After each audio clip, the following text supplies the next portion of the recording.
also, I heard also in the bulletin, 3 minority members of parliament in the central region say they would push for parliament to legalize the use of tricycles known as pragya in the country. According to them, should the police force enforce the present law that prohibits their use for commercial activities, the security of the state will be hugely compromised because thousands of you depend on it.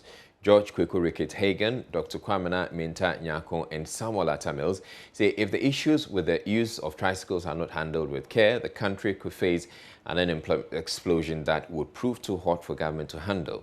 Speaking at the summit in Cape Coast, the 3 MPs asked government to see the users of pragya as entrepreneurs and support them by digitalizing their activities.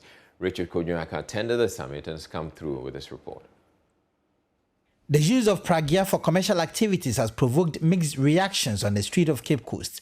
While some stick with the law and maintain that there is a legislative instrument that prescribes it, others feel that in the wake of the huge unemployment deficit in the country, Parliament should, as a matter of a national security concern, legalize the use of tricycles, popularly known as pragya.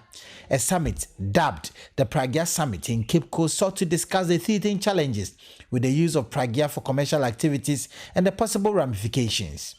MP for Cape Coast South, George Hagan, says it's unacceptable for the country to continue to make the use of tricycles for commercial purposes illegal. In fact, as a result of this pragya operation, we have been able to get people who otherwise would have been criminals, who otherwise would have been armed robbers, off the street into this kind of work. It sounds ridiculous that at the age of 18 you cannot ride pragya. We have been told that the payroll is full and therefore the youth should become entrepreneurial. To become entrepreneurial, these are some of the things you can do. The Okada riders are entrepreneurs. Some riding their own pragyas or some doing it on behalf of others and getting paid. I said the youth unemployment in this country is a time bomb. And we, the politicians, must wake up and smell the problem that this is a security threat.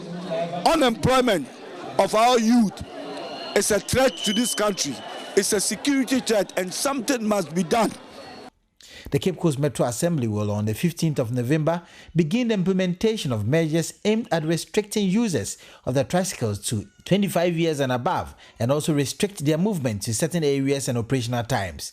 But MP for Cape Coast North, Dr. Kwamena Minta Nyako, says the law on the age requirement should be reviewed. Myself, Honorable George Hagan, and then Honorable Atamils are now going to push for Parliament to consider the need for us to regularize pragya in Ghana and especially in Cape Coast. I think it is important because it is also going to be an avenue for the youth to have employment. All we have to do is to make sure they ride at the prescribed areas. I'm of the view that if you have to vote and you have to be 18 years, if you have to get married and you have to be 18 years or 16 years, if you have to do any other thing and you have an age limit, what stops us from also looking at how we can also allow our pragya people to also ride at the age of 18? Deputy Central Regional MTTD Commander ASP Bismarck Setuchi indicated the police would move with the existing law once it hasn't been changed. I think the feedback is they weren't happy because they are saying that there's no job in Cape Coast and pragya has created some sort of employment for them. But that is not the issue. Should we also legalize prostitution or drug abuse, drug system? No, pragya is not for commercial purposes. So my advice to them is they should stop using pragya for commercial purposes. So the laws were made by parliamentarians, and our duty is to make sure we enforce the law. That's what exactly we are doing. And we'll keep on enforcing the law to the latter. The Pragya Association in Cape Coast says they are going to push for their job to be legalized because should it be collapsed, thousands would be jobless. Reporting for Joy News, Richard Kwejenyako, Cape Coast.